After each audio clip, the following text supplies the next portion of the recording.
먼저 연어 말씀을 우리 국회 환경노동위원회 새정치민주연합 간사이신 이인정 의원께서 말씀해 주시겠습니다.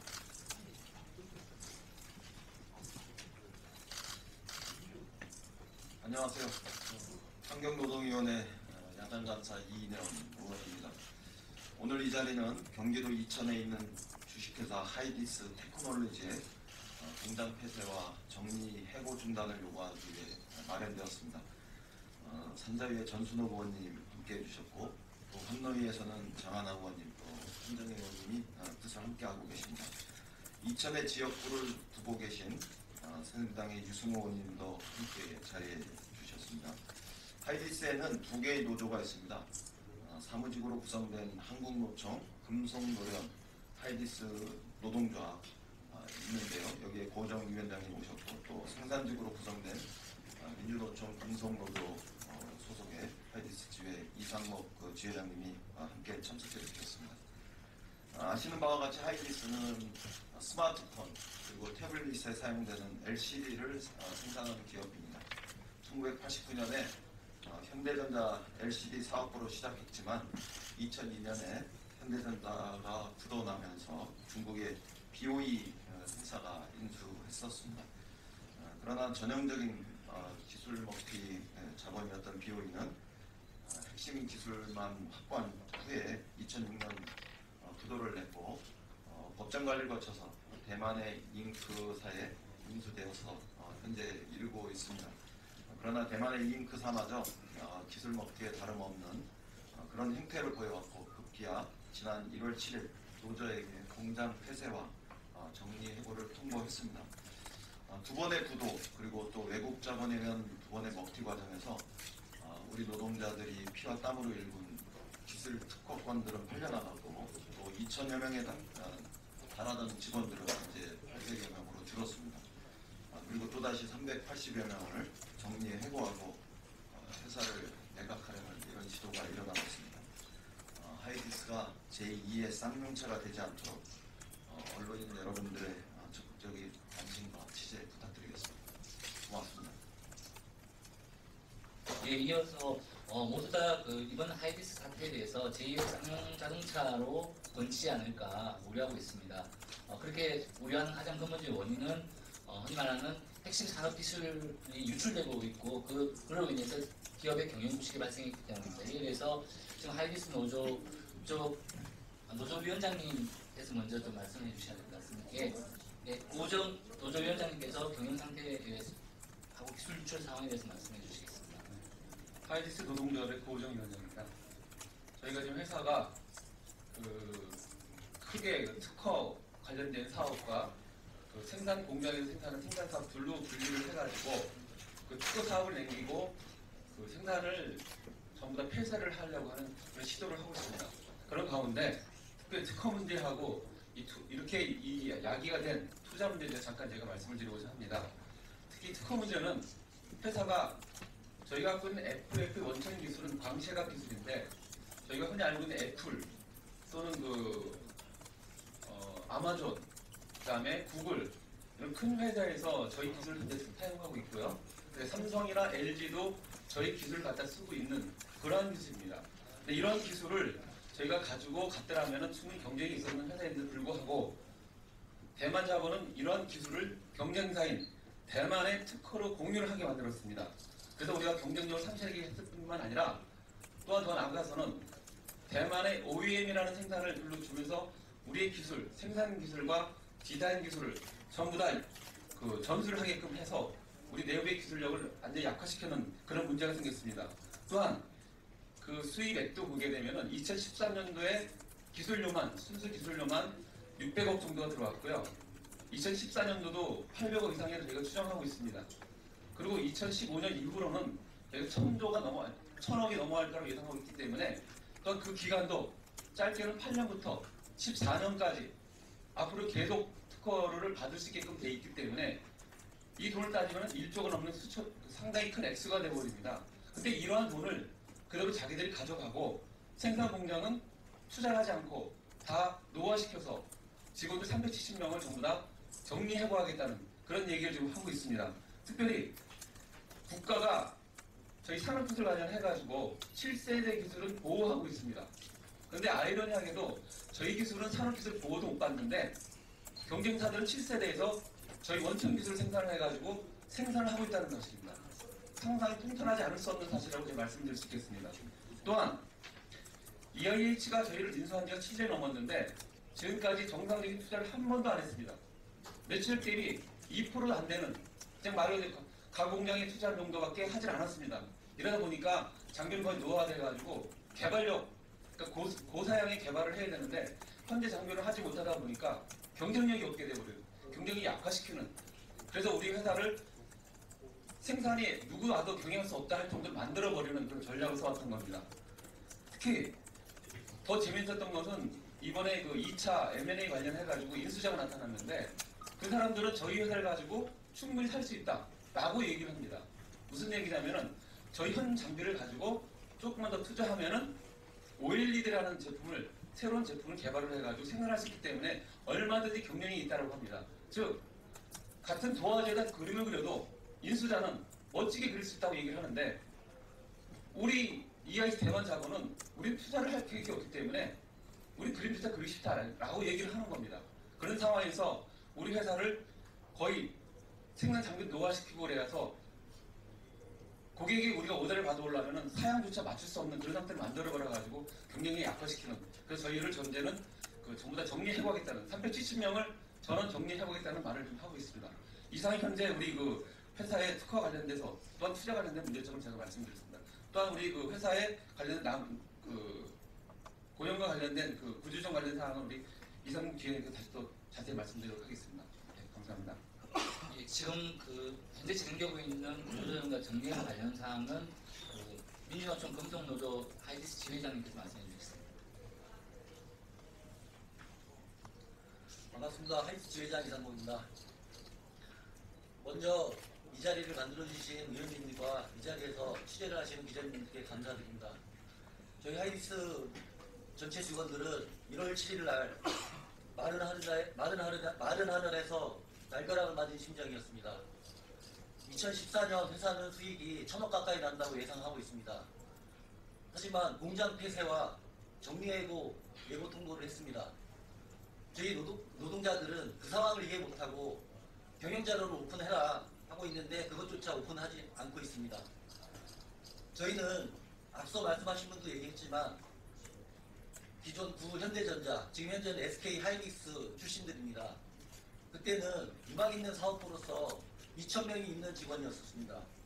하지만 하이닉스 경영이 어려워서 중국 BOE에 매각을 했고 중국 BOE는 국내 기업에 투자를 하지 않고 먹튀를 했습니다. 그때 당시 법정관리를 통해서 남은 인력이 1,200명으로 줄었습니다. 대만의 이잉크 회사가 다시 저희 하이닉스를 인수해서 투자를 또 하지 않았습니다. 계속적인 라인 축소와 희망이 없다고 느낀 직원들은 퇴사를 하였고 급기야 대만 이잉크는 2012년 12월 이 구조조정의 칼날을 들이대기 시작했습니다. 원고 사직부터 시작한 해고 통보에서 2013년 1월 저희가 국회 토론회를 거치면서 아직 지금 위험 요소가 있다라는 주장을 해왔었습니다. 그때 사회적 이슈가 이루어지지 않았기 때문에 지금 이 상황이 2년도 채 되지 않은 상황에서 이루어졌다고 생각합니다. 이잉크는 2013년 5월 희망퇴직을 시행 공고를 했습니다. 그때 800명이 넘는 직원들이 450명가량 퇴사를 했습니다. 그래서 지금 현재 남아있는 직원이 377명입니다. 이 직원들이 하루아침에 공장 폐쇄라는 명목하에 일자리를 잃게 생겼습니다. 그것뿐만이 아니라 저희 직원뿐만이 아니라 저희와 사업을 같이 하고 있는 고객사에서도 하이닉스에서 물량을 받지 못하기 때문에 거기도 고사위기에 놓였다고 하고 있습니다. 저희는 비단 이 문제가 하이닉스 자체 문제가 아니라 우리나라에서 외투자본에 무방비하게 빗장을 열어줬기 때문에 이 사태가 좀 열어졌다고 생각합니다. 우리나라에서 이제 이런 외국 투기 자본에 대한 먹튀가 더 이상 이루어지지 않아야 되겠다라는 생각을 가지고 있습니다. 하이닉스에서 이런 사태를 마지막으로 우리 사회에서 더 이상 이런 일이 없도록 우리 대한민국 사회에서 이슈화하고 정치와 국회에서 함께 나서주기를 저희 노동자들은 바라고 있습니다. 저희는 이미 전체 직원이 함께 정리가 되든 아니면 함께 싸워서 다 남아서 함께 다 일을 하든 둘 중에 하나 선택하기로 했습니다. 이미 양노조에서 직원들 퇴직원을 전부 다 받아놨습니다. 이 상황이 언제 어떻게 마무리될지 모르겠지만 저희는 끝까지 투쟁했다고 결의했습니다. 많은 사회적 연대와 같이 부탁드리겠습니다. 감사합니다. 예, 다음으로 하이디스 공장이 위치하고 있는 경기도 이천을 지역구로 가지고 계신 윤성무 의원께서 발언해 주시겠습니다. 네, 안녕하십니까. 우리 존경하는 국민 여러분, 그리고 언론인 여러분, 저는 경기도 이천시가 지역구인 이승우 의원입니다. 우리 하이디스 근로자와 또 우리 이천 시민들이 이 하이디스의 정상화를 그렇게 염원했음에도 불구하고 오늘 이렇게 불행한 사태를 맞이하게 된 데 대해서 참으로 안타깝고 분노를 금할 수가 없습니다. 사실 사측에서는 그동안 일부 신규 투자라든지 M&A 그리고 일부 생산 라인을 가동을 중단한 채 작은 노력을 했으나 정상화될 수가 없어서 공장 폐쇄를 하게 됐다 이렇게 말을 하고 있습니다만은 실상은 그렇지를 않습니다. 이 대기업인 이 잉크사가 이 기술을 공유한다고 하는 그런 명분 아래 양사의 그 전산망을 통합한 뒤에 약 4,331건의 기술을 유출을 하고 또 넉티를 한 것입니다. 이것은 기업 윤리상으로도 도저히 있을 수가 없습니다. 우리 하이디스 근로자들께서 뼈를 깎는 심정으로 희망 퇴직을 절반 이상이나 했음에도 불구하고 결국 여기까지 오게 된 것은 우리가 용서할 수 없는 일이 아닌가 그렇게 생각합니다. 그래서 우리 본 의원은 이 공장 폐쇄를 즉각 처리하고 또 이 정리 해고를 백지화해 줄 것을 강력히 촉구하고 있습니다. 그리고 우리 앞으로 이 특허권 수익에 대해서 우리 국내 재투자를 할 수 있도록 그래서 노사가 상생할 수 있는 그런 길을 열게 되기를 진심으로 기원을 하고 또 강력히 촉구하는 바입니다. 대단히 감사합니다. 예, 기자회견에 함께 하시는 우리 한정희 의원께서 방금부터 하신 짧게 말씀해 주시겠습니다. 예, 그러면 저희들 먹튀자본 하이디스 공장 폐쇄 정리해고 백지화 촉구 기자회견문을 전수영 의원님께서 방문해 주시겠습니다. 네, 전순옥입니다. 예, 저는 이 하이디스 문제가 벌써 문제 제기가 된 지가 한 3년 가까이 되고 저는 작년 초부터 이 문제에 대해서 관심을 가져왔습니다. 작년이 아니라 2013년 초부터. 그래서 하이디스 지회장과 간부들 해서 2013년 2월 달에 간담회도 하고 그리고 또 3월 달에는 회사를 찾아가서 대만의 이잉크 서울 지회장을 불렀습니다. 그래서 그분하고도 간담회를 하고 그분에게 여러 가지 얘기를 듣고 또 이 문제를 그때만 해도 벌써 2년 전이기 때문에 그때 한 800여 명이 남아 있었습니다. 그리고 희망 퇴직을 계속 강요하고 있었습니다. 그래서 이러한 문제를 대만 잉크 지회장, 그러니까 서울지사장하고 얘기를 하면서 분명히 이 문제를 분명한 얘기를 했고 또 노조에서도 분명한 얘기를 했습니다. 그래서 그 지회장은 절대 그렇게 하지 않을 것이다라고 얘기했고 재투자도 할 거고 자기네 계획들을 얘기를 했었습니다. 그런데 그게 전부 다 거짓말이었다는 것이 지금 이제 이렇게 밝혀지게 됐습니다. 그래도 노조에서나 저 자신도 너무 순수하게 회사에서 그렇게 하지 않겠다라는 얘기를 했을 때 믿었습니다. 그러나 그 사람들은 결국에는 그런 얘기들을 전부 다 거짓말로 하고 자기네들의 계획에 따라서 수순을 밟아왔던 거고 오늘은 그 결과가 이제 드러난 것 같습니다. 그래서 저희는 공동 기자회견문을 통해서 몇 가지를 촉구하도록 하겠습니다. 주식회사 하이디스는 주식회사 하이디스 테크놀로지는 경기도 이송공장의 폐쇄를 즉각 중단하고 정리해고 계획을 전면 백지화하라. 지난 1월 7일 하이디스 모 기업인 대만의 이잉크사는 이천 공장을 폐쇄하고 약 380명에 이르는 노동자에 대한 정리해고 계획을 고용노동부에 통보했습니다.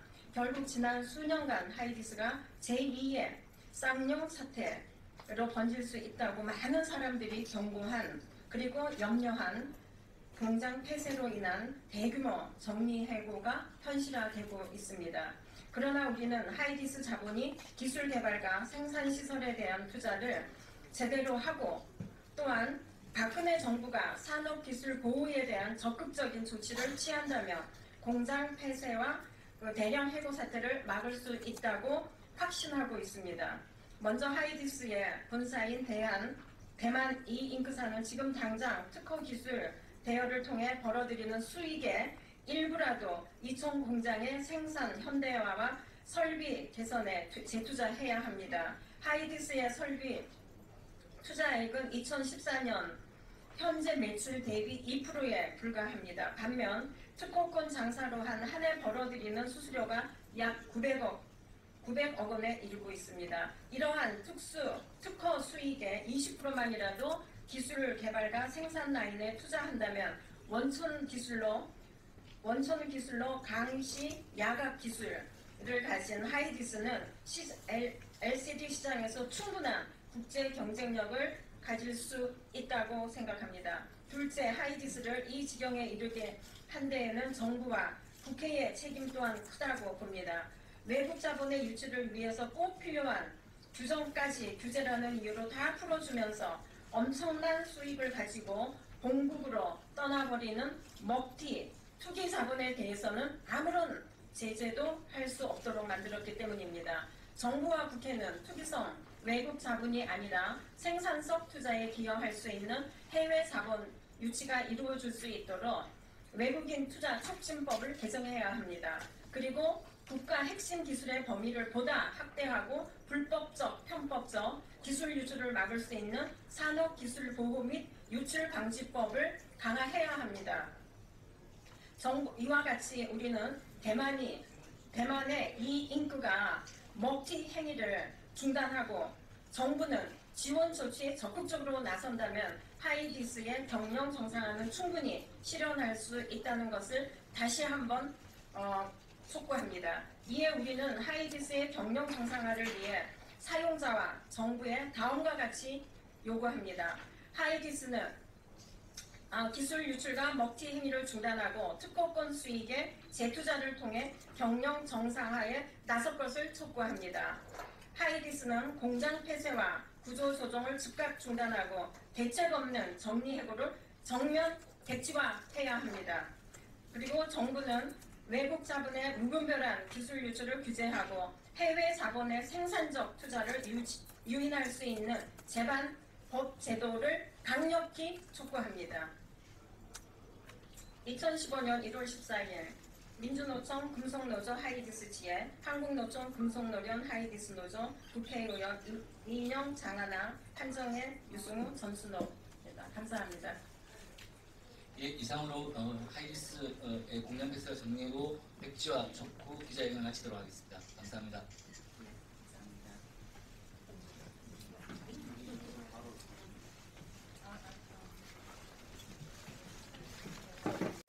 제가 오늘 이 기자회견장에 오기 직전에 쌍용차 챌린지 릴레이를 막 하고 왔습니다.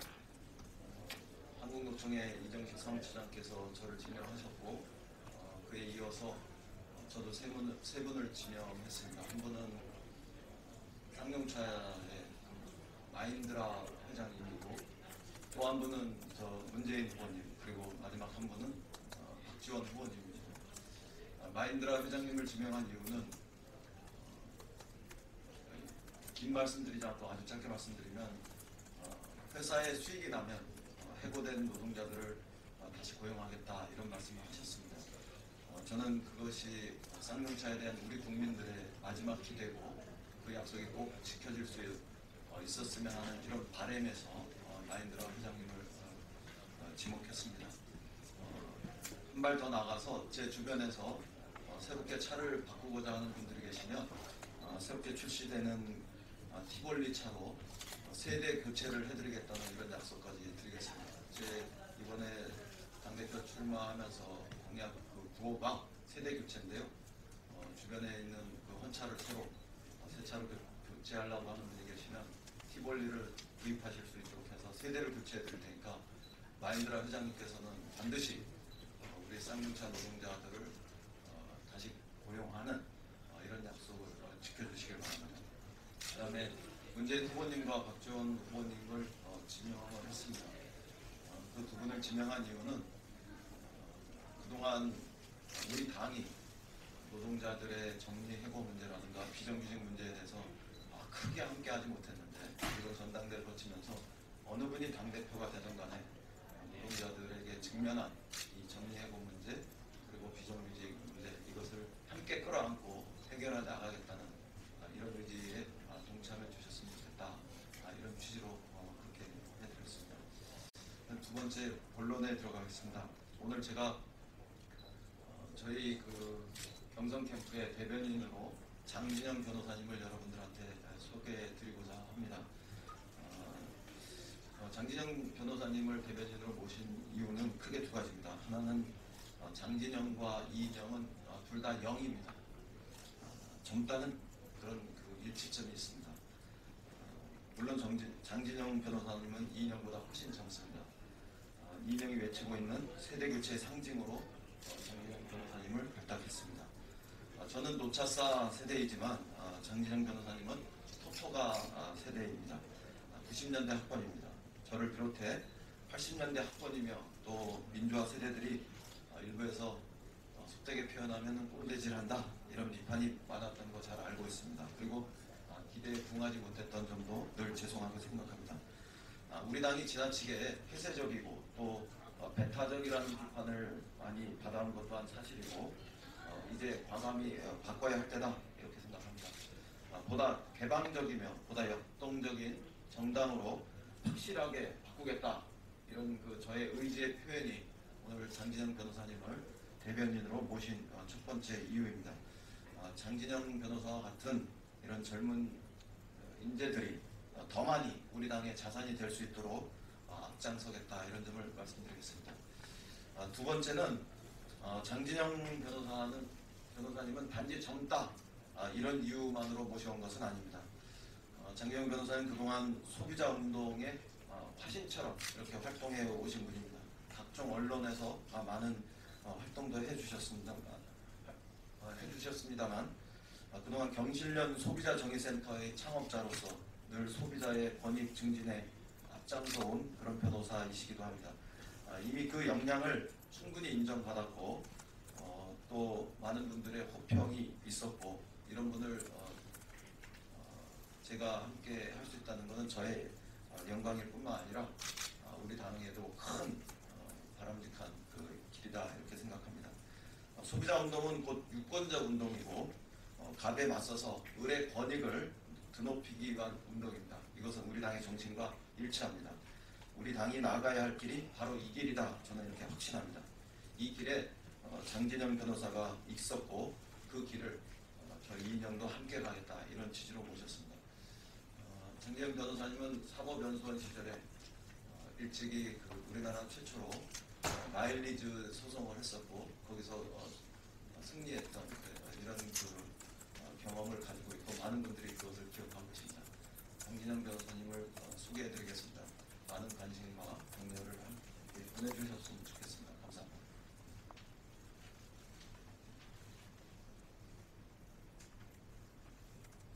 네, 이인영 후보 캠프 대변인으로 일하게 된 장진영입니다. 지금 현재 야당의 무기력과 무능은 정부 여당의 독선과 오만을 낳고 정부 여당의 독선과 오만은 국민의 슬픔과 절망을 낳고 있는 상황이다. 저는 그렇게 보고 있습니다. 변호사가 된 이후에 소비자 운동을 계속해온 저로서는 정치 소비자의 한 사람으로서 이렇게 저질, 낙제 수준의 서비스를 계속해오는 한국 정치가 계속 방치되어서는 안 된다 이렇게 생각을 했습니다. 들쑥날쑥 한국 정치의 근본적인 원인으로 무능력한 그리고 무기력한 야당이 그 원인에 있음을 인정하지 않을 수 없는데요. 그 원인은 새롭고 능력 있는 인물로 세대 교체가 되지 않고 그나물의 그밥 현상이 반복되고 있다, 이렇게 저는 생각합니다. 새정치라는 세부대에 담을 만한 새술은 이인영 후보밖에 없다, 이렇게 생각을 했습니다. 486 세대 민주화운동, 486 민주화운동 세대 이후에 한국 정치권으로 세대 교체가 또 새로운 세대들이 유입되지 않고 있는 것도 큰 문제입니다. 그 맥이 끊긴 세대 교체는 정보화 세대로의 세대 교체로 계속 이어져야 합니다.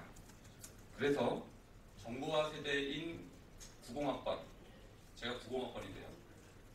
90학번 정보화 세대인 제가 민주화 세대 80학번인 이인영 후보를 도와서 상하로의 세대 교체를 이루기 위해서 제가 이인영 후보를 돕기 위해 나왔습니다.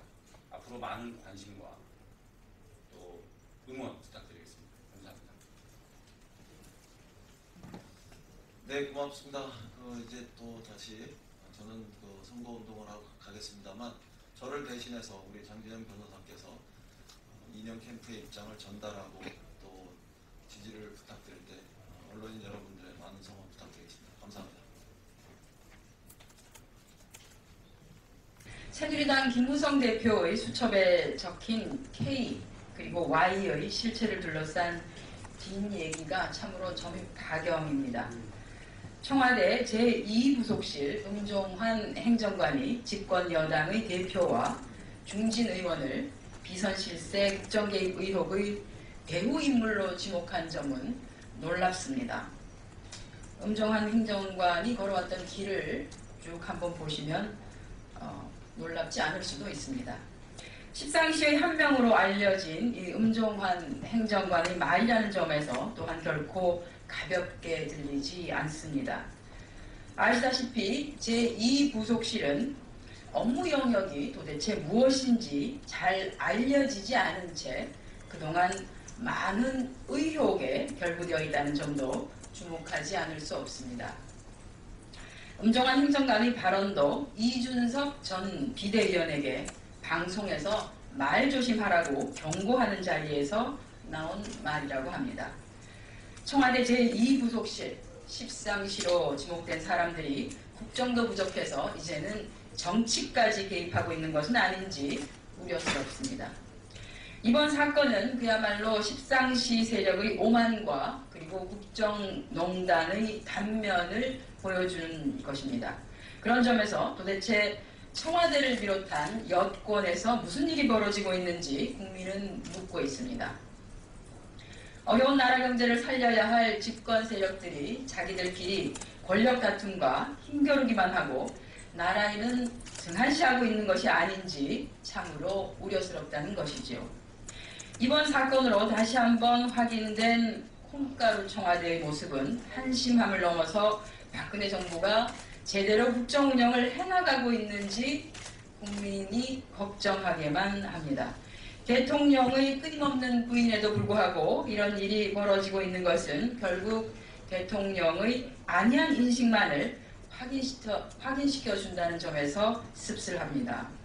비선 국정농단 의혹으로 드러난 권력 암투가 이제는 청와대를 넘어서 여권 전반으로 확산되며 십상시의 실체와 국정농단의 단면들이 속속 밝혀지고 있기 때문입니다. 더 늦기 전에 김기춘 비서실장을 비롯한 문고리 3인방과 그리고 청와대의 전면적 쇄신이 필요하다는 점을 박근혜 대통령께 진심으로 충원드립니다. 오늘 한 언론을 통해서 황교안 법무부 장관의 과거 고검장 시절 발언이 공개되었습니다. 김대중, 노무현 두 전직 대통령에 대한 막말과 비하 발언이 황교안 장관의 강연 내용의 핵심이었다는 사실 너무나 충격입니다. 이런 삐뚤어지고 또한 왜곡된 시각을 가지고 계신 분이 법무부의 수장이라니 믿기 힘들 정도입니다. 인격과 양식이 의심가는 이런 분이 법무부 장관으로 있는 상황에서 공평하고 정의로운 법 집행을 과연 기대할 수 있겠습니까? 황교안 법무부 장관 하에서 진행된 국정원 불법 대선 개입 사건, 간첩 증거 조작 사건, 남북 정상회담 대화록 공개 사건, 비선 실세 국정농단 사건 등의 정치적 사건에서 공정한 법 집행을 기대한 것은 어찌 보면 연못보와 같았고, 수사 결과와 처리 결과는 오히려 검찰에 의한 환란이었습니다. 양식과 상식이 부족하니 과거 고검장 인사에서 늦어진 것 아니겠습니까? 문제의 원인을 외부에서 찾고 남 탓으로 들을 것이 아니라 스스로에게서 찾아야 할 것입니다. 황교안 법무부 장관은 두 전직 대통령에 대한 막말 비하 발언을 사과해야 할 것입니다. 또한 환란의 법무부, 검찰을 조장하고 또한 방치하고 있는 자신의 책임을 통감하고 즉각 그 자리에서 물러날 것을 촉구합니다. 지난 10일 발생해서 130여 명의 사상자와 220여 명의 이재민을 낸 의정부 아파트 화재 참사의 원인이 이명박 정부 당시 이루어진 무분별한 규제 완화라는 비판이 일어나고 있습니다. 생색내기용 부동산 정책 성공을 위해서 국민 안전은 그야말로 내팽개치면서 규제를 완화하더니 결국 대형 화재 참사가 일어나는 것입니다. 더 심각한 문제는 2009년 이명박 정부 시절 서민 주거 안정을 명분으로 완화된 규제를 적용받는 전국의 30만 가구 이상의 도시형 생활주택이 안전의 사각지대에 놓여 있다는 것입니다. 제2, 제3의 화재 참사가 언제라도 일어날 수 있음에도 정부 당국은 책임을 방기하고 있습니다. 대형 안전사고가 연이어 일어나고 있는데도 박근혜 대통령께서는 신년 기자회견에서 경제 혁신을 위한 규제 개혁만 강조했을 뿐 국민 안전과 근본적인 대책 마련 등에 대한 언급은 단 한마디도 없었습니다. 정부 당국은 안전사고 없는 나라를 만들겠다며 총리 직속 국민안전처를 출범시키기까지 했지만 왜 이렇게 사고가 또한 인재가 끊이지 않고 발생하는지를 밝혀야 할 것입니다. 무분별한 규제 완화 정책이 규제 개혁 방풍이 되어서 국민 안전까지 위협해서는 안 됩니다. 새정치민주연합은 국민 생명과 직결되는 안전규제는 결코 완화되어서는 안 된다는 것을 강조합니다.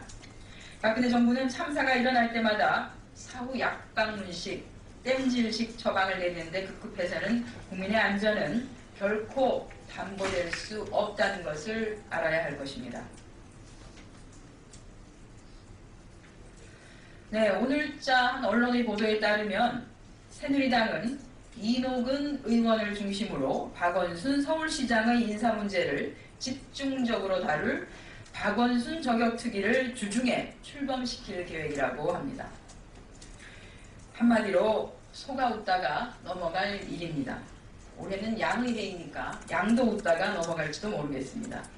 최근 비선 실세 개입 의혹 등 청와대와 새누리당에 쏠린 국민의 의혹을 어떻게든 돌려보려는 처량한 정치 공세에 지나지 않으며 자신의 잘못은 인정하지 않고 어떻게든 국민의 관심을 돌려보려는 고질적인 새누리당의 오만한 버릇입니다. 국민은 그렇게 어리석지 않습니다.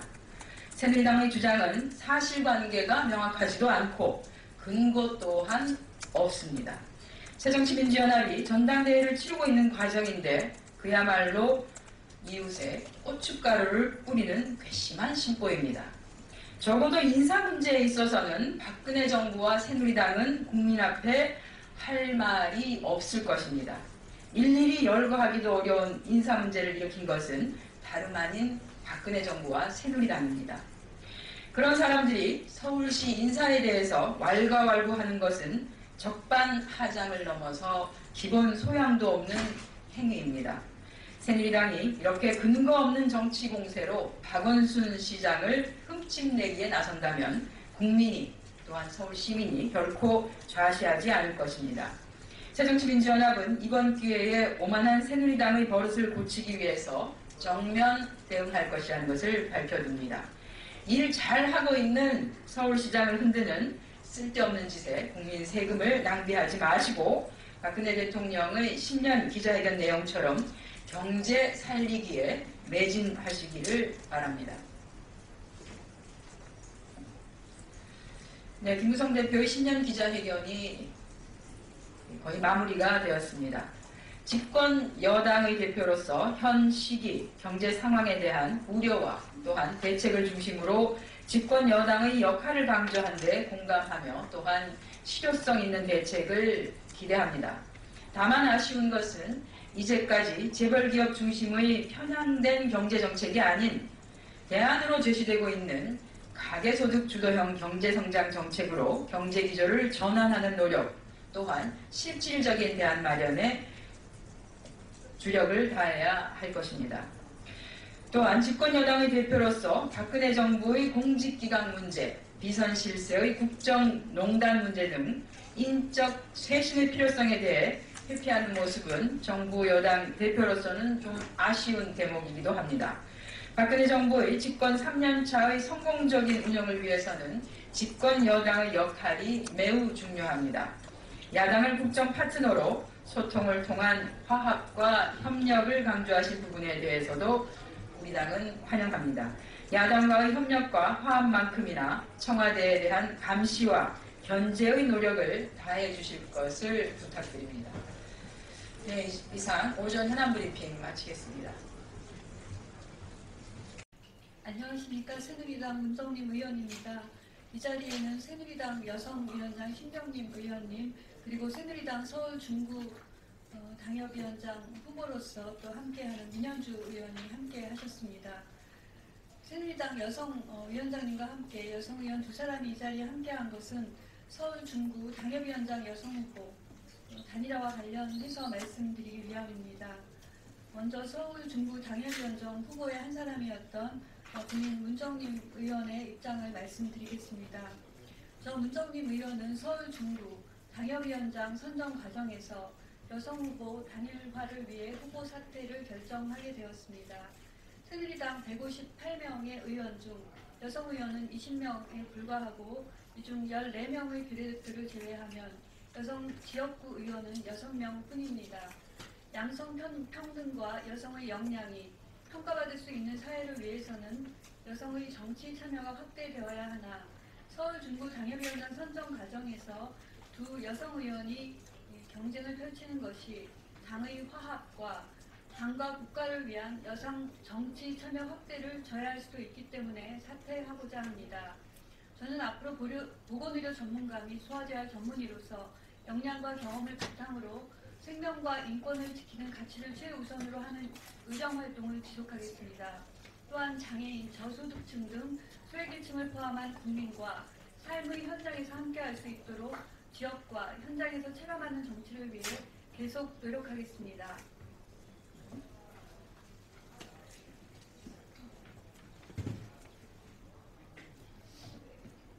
안녕하세요. 새누리당 민현주입니다. 문정림 위원께서 방금 말씀해 주셨는데요.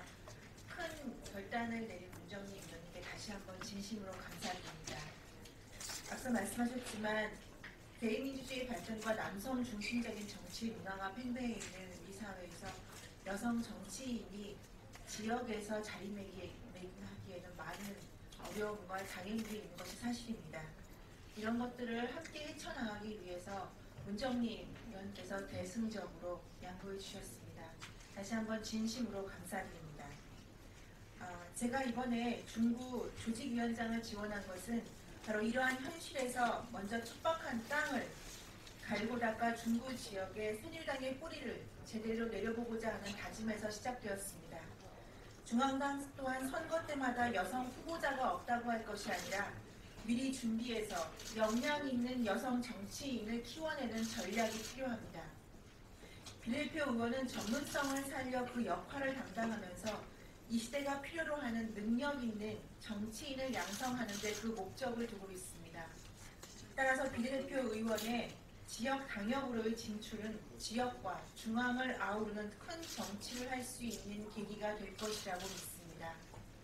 오늘 이 자리에 함께한 신경림 새누리당 중앙여성위원장님, 그리고 어려운 결단을 내려주신 문정민 의원님, 이 새누리당 여성 의원들을 대변한다는 마음으로 꼭 승리로 이끌어내겠습니다. 감사합니다.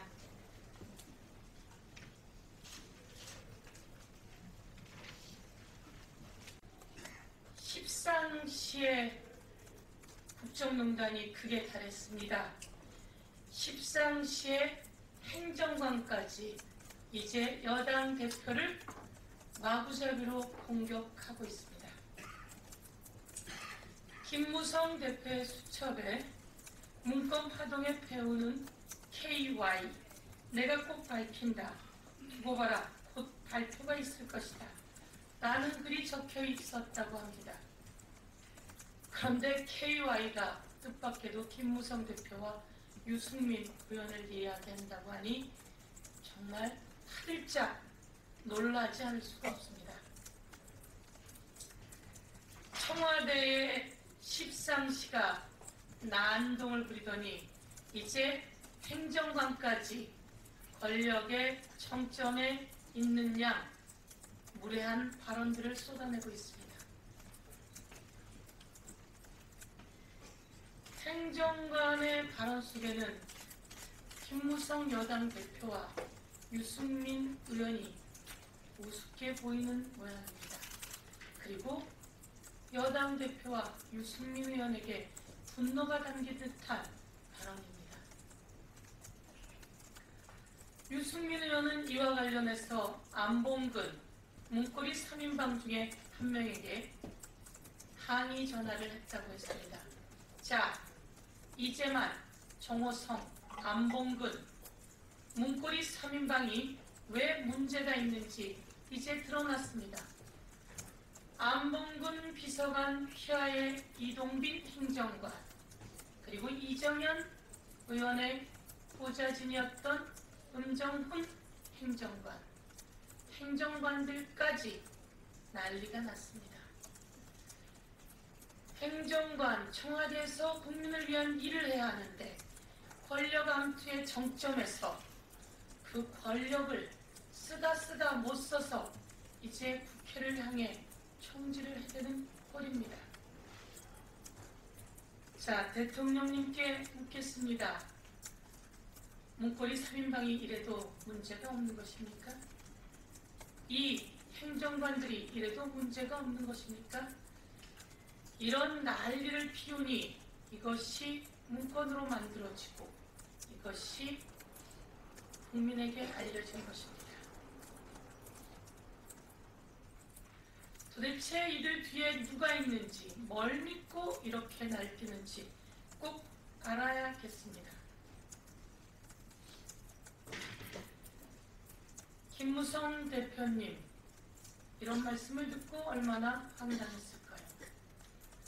그들의 말대로 문건 파동의 배우가 김무성, 유승민 두 사람이라면 이것도 밝혀져야 될 일이고, 그들의 말이 황당한 내용이라면 김무성, 유승민 두 당 핵심 인물께서는 청와대 인적 쇄신을 더 강력하게 요구해야 하는 것 아닙니까? 그런데 왜 새누리당은 청와대를 향해서 말을 못하고 있는 것입니까? 김기춘 비서실장, 도대체 이 상황이 어떤 것인지 자체 조사하고 질책하고 징계하고 이 행정관들 파면시켜야 할 것입니다. 검찰은 도대체 무엇을 한 것입니까? 검찰, 즉각 이 행정관들 불러서 재조사해야 한다. 재수사해야 한다. 그리고 진실이 무엇인지 밝혀내야 한다. 이렇게 이야기하겠습니다. 이제 청와대 인적 쇄신이 필요한 이유가 또 하나 추가되었습니다. 민정수석의 항명, 그리고 행정관들의 난동, 이 발언, 인적 쇄신이 필요한 또 한 가지 이유입니다. 문건의 진원지도 청와대였고 문건을 만든 곳도 곳 문건을 가지고 소리낸 곳도 청와대이고 문건 유출을 이야기한 곳도 청와대이고 함경이 회유한 곳도 청와대이고 민정수석 한 명도 청와대였습니다. 야당과 국민은 가만히 있는 사이 청와대가 북치고 장구치고 그리고 마무리까지 다 한 상황. 그런데 아닐 땐 굴뚝에 연기 나겠습니까? 이 마무리 아무리 해봤자 또다시 줄줄 새는 바가지입니다. 그래서 특검이 필요한 이유가 또 하나 추가되었습니다. 새누리당은 특검이 필요한 것에 동의해야 합니다. 그리고 특검을 실시하자고 강력히 주장해야 여당답습니다. 행정관이 여당의 대표를 대고 이런 공격을 해대는데 여당이 가만히 입 다물고 있어서야 되겠습니까? 이번 한 건만이겠습니까? 수없이 많은 이야기들이 오고 갔고 수없이 많은 권력 암투가 오고 갔길래 이런 내용들이 줄줄이 새는 것이다. 이렇게 말씀드리겠습니다. 대통령께서 다시 한번 돌아보십시오. 청와대 임기춘 비서실장, 문고리 3인방, 그리고 행정관까지, 그리고 청와대 대통령 직속 청년위원장까지 이들이 밤마다 모여서 무슨 권력 암투를 벌이고 있는지, 밤마다 모여서 무슨 분열을 획책하고 있는지 이제 내치셔야 될 때다. 이렇게 말씀드리겠습니다. 대통령의 신년 기자회견에 관련해 말씀드리겠습니다. 신년 기자회견에 관해서 언론의 평가가 좋지 않습니다. 그리고 국민의 평가도 좋지 않습니다. 그리고 정치권의 평가도 좋지 않습니다.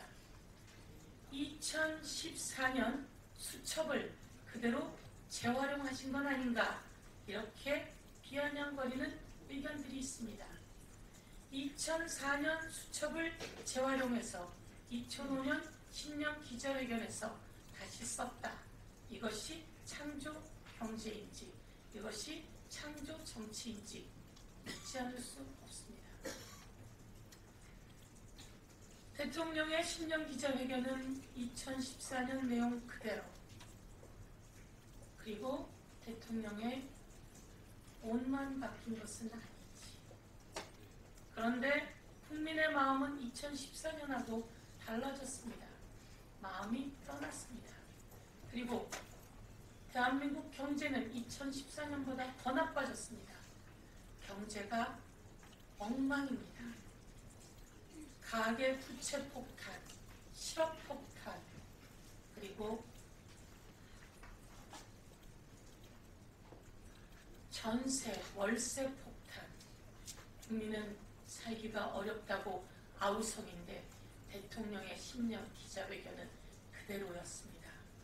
이제 대통령으로부터 국민의 마음이 떠났습니다. 직후 여론조사 결과 대통령 지지율이 4%나 떨어졌다고 하는 것은 바로 이를 반증하는 것이다. 말씀드리겠습니다. 마지막 한 가지 더 말씀드리겠습니다.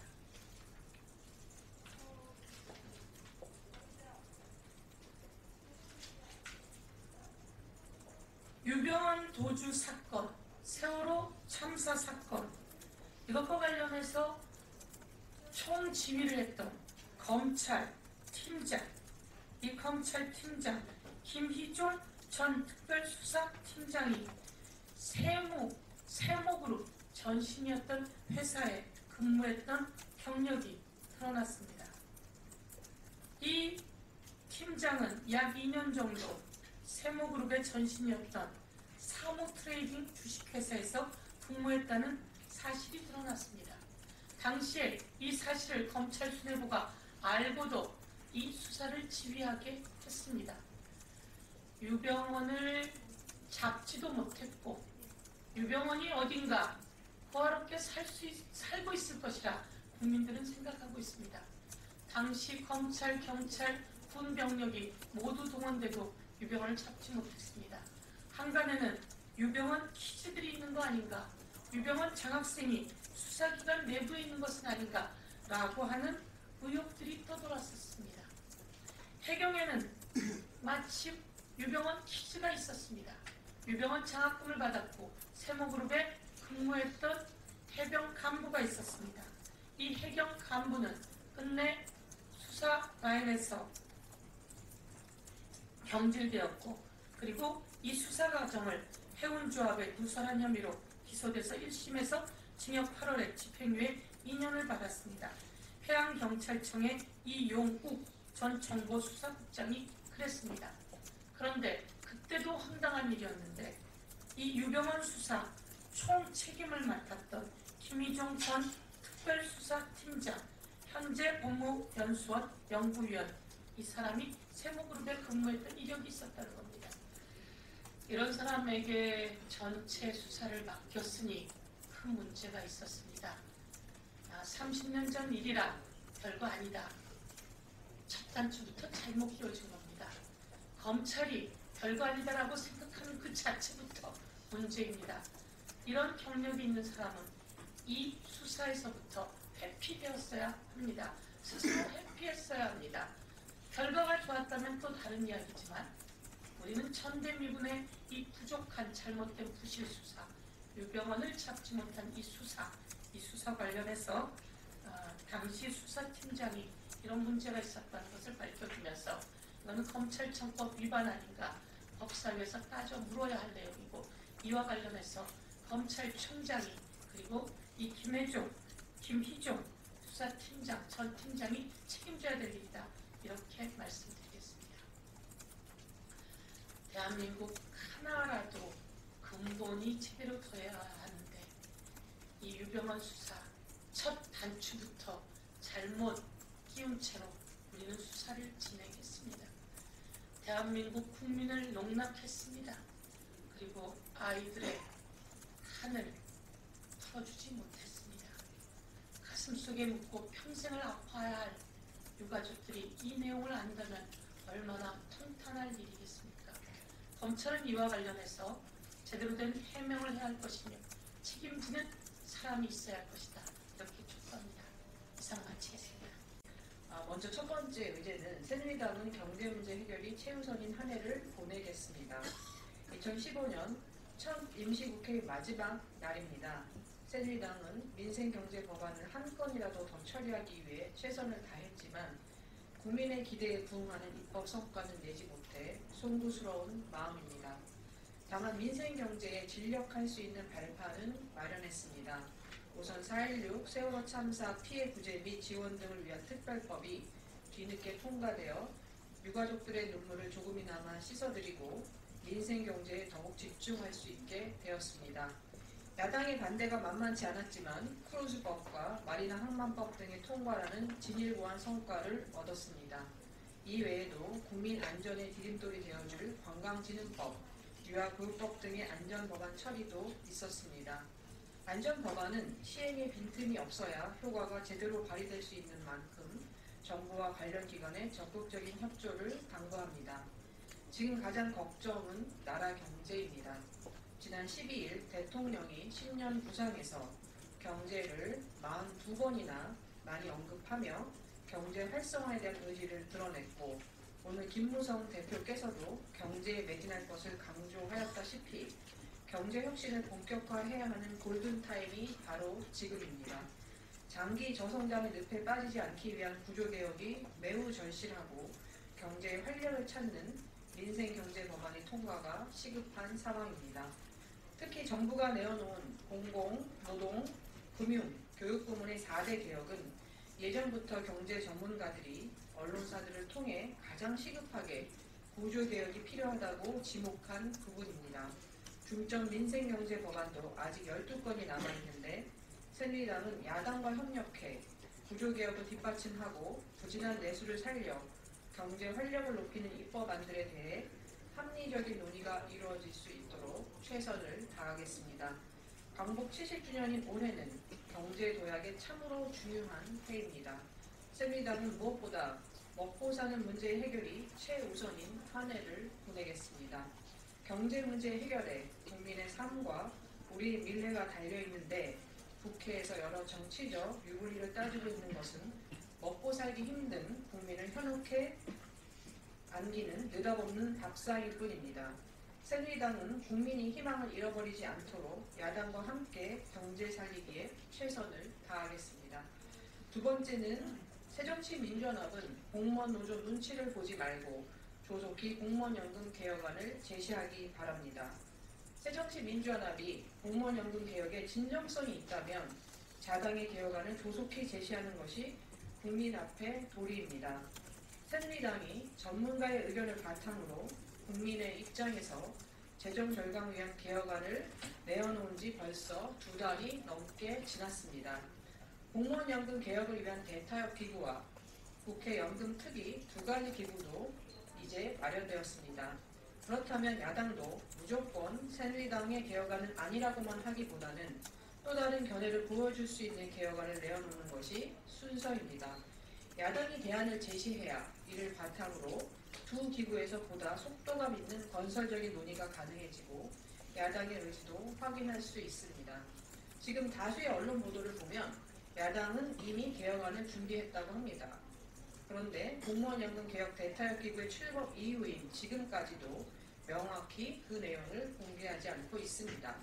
야당이 국민과 노조 사이에서 눈치를 보느라 시간만 끌고 있는 것은 아닌지 우려스럽습니다. 이렇게 되면 공무원연금 개혁의 미래도 없어지게 됩니다. 새누리당은 오늘 김무성 대표께서 밝혔다시피 당장에 인기 없는 개혁이더라도 아무리 무거운 짐이라도 결코 포기하지 않고 지고 가겠습니다.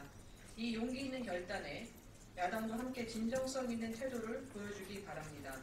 내일은 다름 아닌 공무원연금개혁 대타협 기구의 2번째 회의가 예정되어 있는 날입니다. 이제 본격적인 논의가 시작되는 만큼 새정치민주연합은 이제라도 건설적인 공무원연금 개혁안을 조속히 제시하기 바랍니다.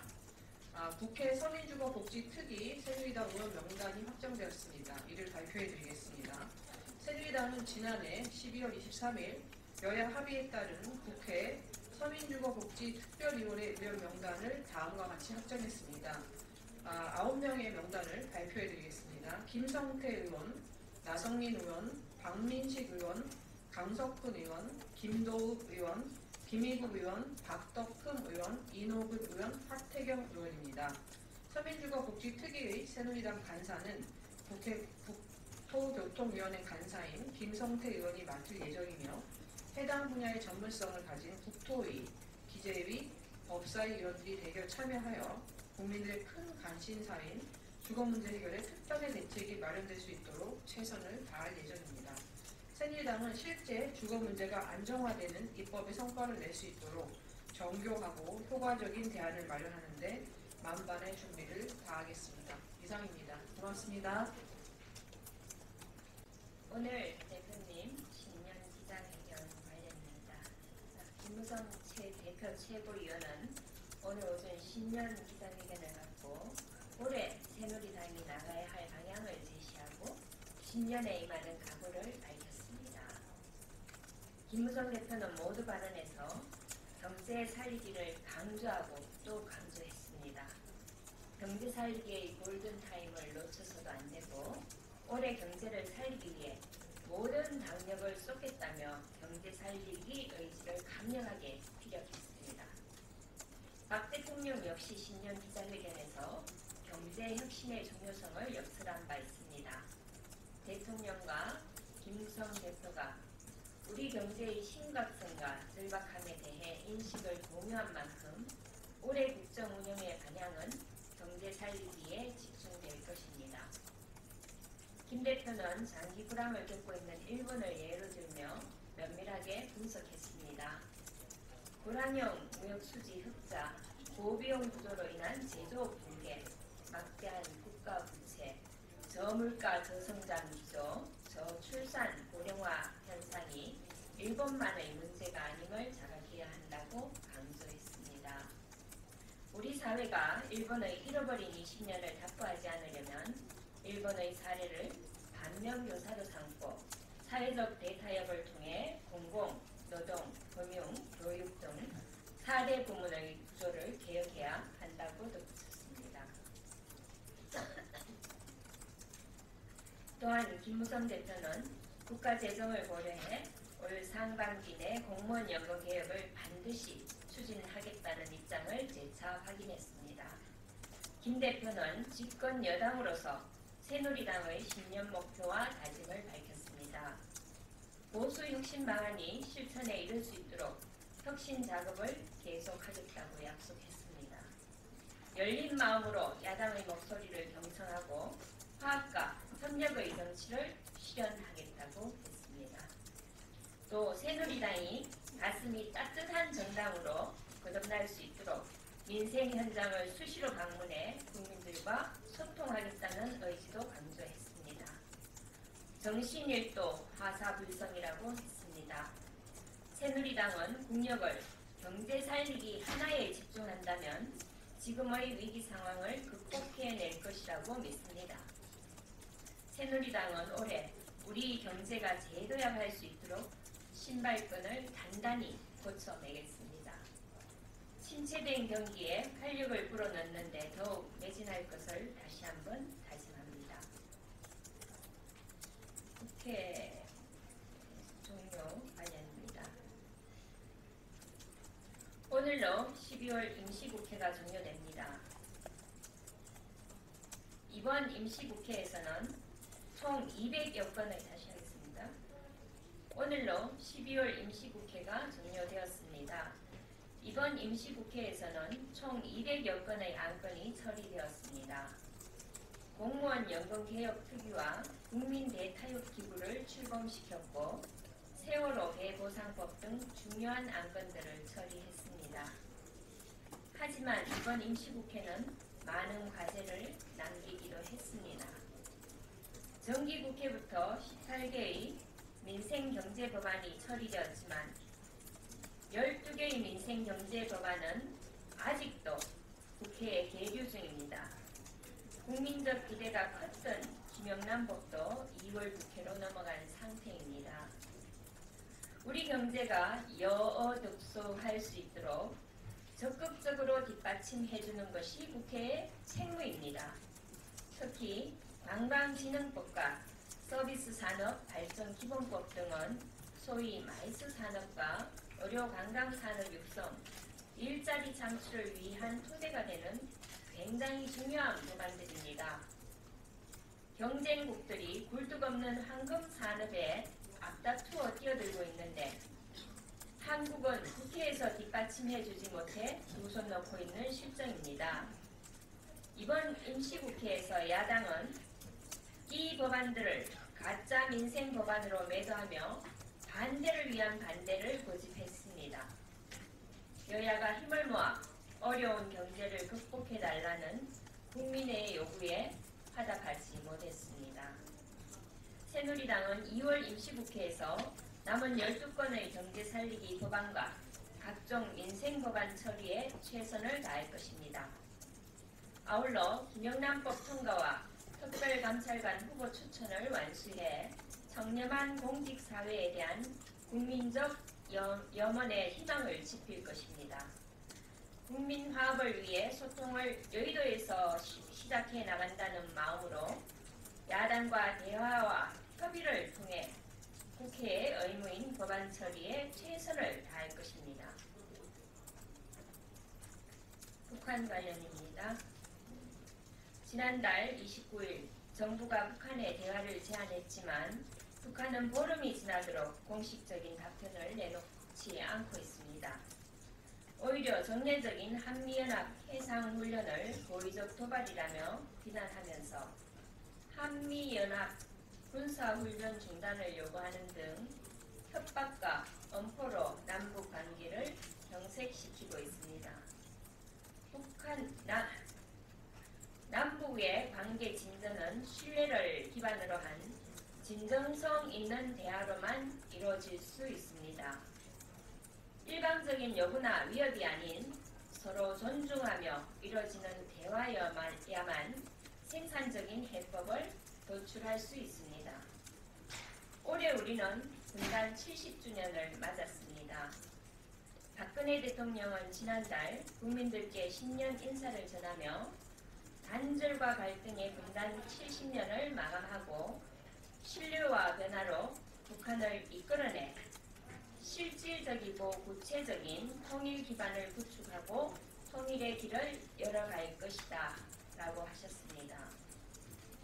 단절과 갈등의 70년을 이제는 마감해야 합니다.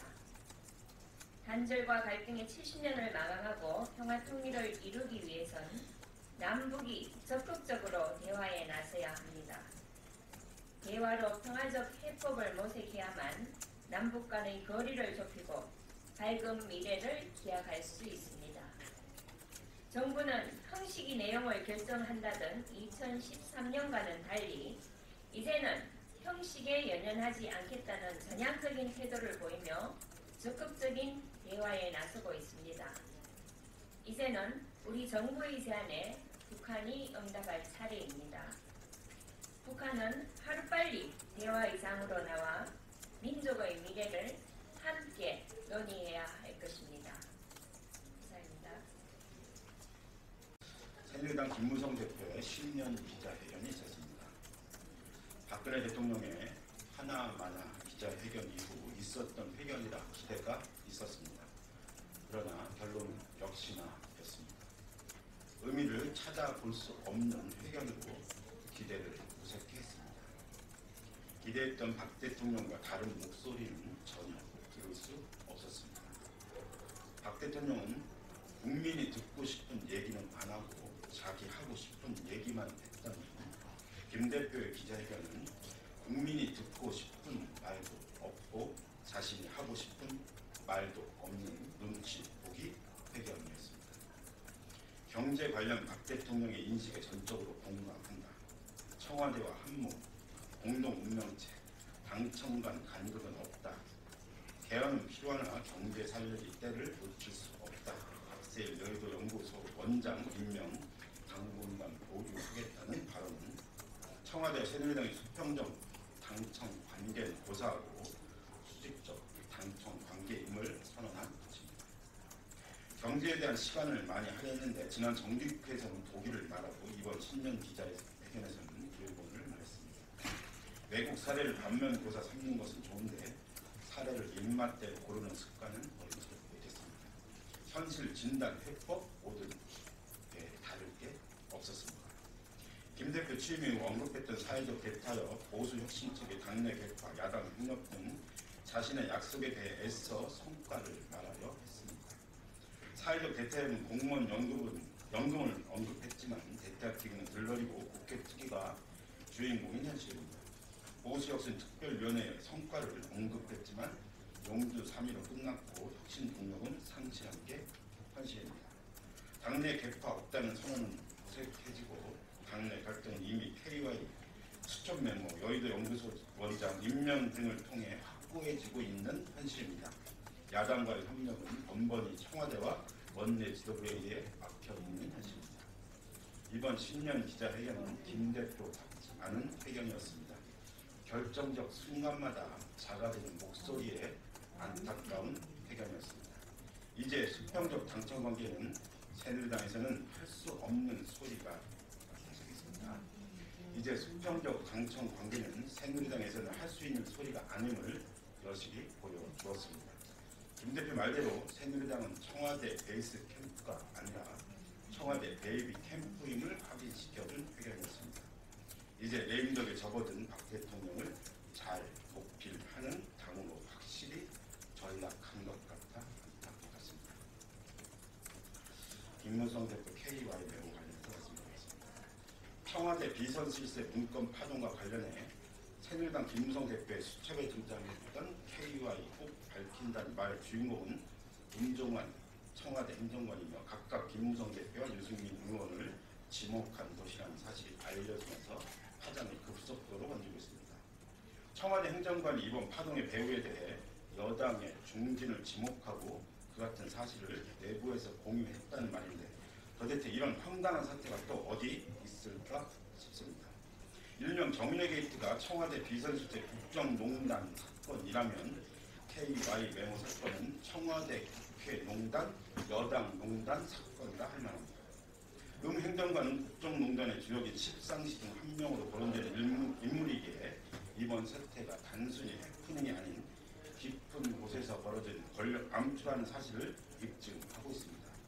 더구나 대통령 비서실은 이 같은 상황을 파악하지 못하고 있었다고 하니 대한민국의 국정이 어떤 걸로 돌아가고 있는지 짐작하고도 남을 일입니다. 결국 문제는 박근혜 대통령입니다. 신년 기자회견에서 그간의 사태가 검찰에 의해 무혐의로 밝혀졌기 때문에 청와대에서 바꿀 것은 아무것도 없다고 말했습니다. 그러나 지금 터져나오는 권력 암투의 증거들은 걷잡을 길이 없습니다. 이래도 고집을 이을 것입니다. 박근혜 대통령은 제발 눈을 뜨고 귀를 좀 열어 지금 벌어지는 이 난장판을 똑똑히 보고 듣길 바랍니다. 박 대통령의 신년 기자회견 이후 드러난 민심은 단 하나입니다. 박 대통령의 머릿속부터 주변까지 싹 다 바꾸라는 것입니다. 그렇지 않다면 이 혼란은 박 대통령이 앉아있는 자리를 조금씩 무너뜨리고 말 것입니다. 황교안 법무부 장관이 환란 비유 관련해서 말씀드리겠습니다. 황교안 법무부 장관이 보검장 시절 김대중 노무현 대통령 재임 당시 벌어진 공안 검사들의 인사에 대해 환란으로 비하하는 등의 내용을 강연했다는 사실이 드러났습니다. 황 장관 본인이 공안검사 출신이기에 공안검사들이 요직을 차지하지 못하는 상황이 매우 섭섭하겠지만 공안검사들이 대한민국 현대사에 들이운 그림자들을 생각하면 민주정부 10년에 그친 오히려 선진적 행보라고 해야 할 것입니다. 그런 것을 두고 내시들이 판을 친다는 뜻으로 환란이라는 표현은 그런 것을 두고 내시들이 판을 친다는 뜻으로 환란이라 표현한 것은 황 장관의 사고가 얼마나 과거의 악폐의 심취에 있는지 명확하게 알려주고 있습니다. 김대중 노무현 전 대통령을 직접적으로 폄하한 것도 문제입니다. 김대중 전 대통령은 목숨을 걸어가며 노무현 전 대통령은 편한기를 포기하고 이 땅의 민주화를 위해 애써냈습니다. 그런 이력을 통해 국민들의 선택을 받는 분들을 김대중 씨라 호칭하고 단순히 투시라고 하는 것은 과연 합당한 것입니까? 황 장관이야말로 공안검사로 살면서 노회찬 정의당 전 대표의 삼성 엑스파일 사건을 맡아서 노골적으로 기득권에 편을 든 전력이 있습니다. 그 덕에 노 전 대표는 얼토당토와 함께 의원직을 상실하기도 했습니다. 황 장관에게 묻고 싶습니다. 본인이 원하는 대로 정권의 머리부터 발끝까지 공안 세력에 직세한 이 상황이 과연 정상인지 말입니다. 국민들의 개인적인 대화가 탈탈 털리고 국정원 선거에 노골적으로 개입하고 간첩 조작에 횡행하며 입맛에 맞지 않는 정당을 해체당하는 지금이 민주주의 국가가 맞냐는 말입니다. 황 장관은 먼저 해당 강연에 대해 사과해야 합니다. 또한 이 지금 벌어지는 여러 혼란상에 직접적인 책임이 있는 만큼 자리에서 물러나야 할 것입니다. 쌍용차 해고자 복직 마인드라 회장이 관련해서 바라보는 일이라고 말씀드렸습니다. 마인드라 회장은 어제 쌍용차가 흑자가 되면 희망 퇴직자를 우선 충원하겠다고 말했습니다. 이는 쌍용차 사측이 그간 말해온 레퍼토리를 다시 한번 반복한 것에 지나지 않습니다. 사실상 복직을 하지 않겠다는 것으로 정의당은 깊은 유감을 합니다. 정의당 많은 국민들과 함께 마인드라 회장의 방안을 계기로 쌍용차 사태가 해결될 수 있기를 간절히 기원했습니다. 그러나 이 일말의 희망마저 물거품이 되어버렸습니다. 마인드라 회장의 어제 입장을 보면 쌍용차 사태 해결은 아직 요원에 보입니다. 그러나 포기할 수 없고 포기해서도 안 된다는 것이 우리의 생각입니다. 수많은 이들의 삶과 생명이 걸린 문제이기 때문입니다. 현재 마인드라 회장이 금속노조 쌍용차 김득중 지부장, 김정우 수석 부집장과 면담 중이라고 합니다. 이 자리에서 사태 해결의 실마리가 풀릴 수 있는 성과가 나올 수 있기를 다시 한번 기대합니다. 아울러 정의당은 늘 그래왔듯 쌍용차 해고 노동자들의 고난참 투쟁을 적극 지지하며 함께 할 것입니다. 사태 해결을 위해 필요한 정치와 국회의 역할